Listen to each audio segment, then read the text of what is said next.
திராவிட கட்சிகள் இருக்காங்கல்ல, மாத்தி மாத்தி ஆளுக்கு 50 வருஷம் ஆண்டுட்டாங்க. அவங்க திரும்பவும் வரணும்னு நினைக்கிறாங்க. அவங்க நினைக்கிறாங்க அவங்க ஆண்டது அவங்க போகிறதுக்கு விருப்பம் இல்லை. அதுல இருந்து இன்னும் சம்பாதிக்கணுன்ற ஆசை வேற ஒண்ணும் இல்லை. அதுக்காக அவங்க இருக்கணும். நம்ம பரம்பரை பரம்பரை சொத்துன்னு நினைக்கிறாங்க. வேற இவங்க வந்து புதுசா வரவங்களாம் ஆதரிக்கணும். சரி, இப்போ விஜய் வந்துட்டாரு அப்படின்னா இந்த ஊழல் இதெல்லாம் பண்ண மாட்டாருன்னு நினைக்கிறீங்களா? பண்ண மாட்டாருன்னு சொல்ல முடியாது. அதுல ஊறிட்டா ஒரு சிலர் மாறுவாங்க. மாறக்கூடாதுன்னு நான் நினைக்கிறேன். அதான் இப்ப விஜய் வந்து மாறுவாருன்னு நினைக்கிறீங்களா? மாற மாற மாற மாட்டாரா? இது வரைக்கும் மாற மாட்டாருன்ற ஒரு நம்பிக்கை இருக்கு. வந்து அதுல இருந்த பார்த்து அப்புறம் பண்றது அவ்வளோ பின்னாடி சொல்ல முடியாது. எல்லாரும் அப்படிதான் சொல்லிட்டு வர்றாங்க.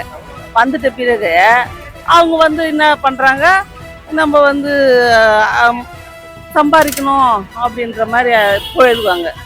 இது அந்த மாதிரி மாறக்கூடாது. கடைசி வரைக்கும் எம்ஜிஆர் மாதிரி வாழ்ந்தா போதும்.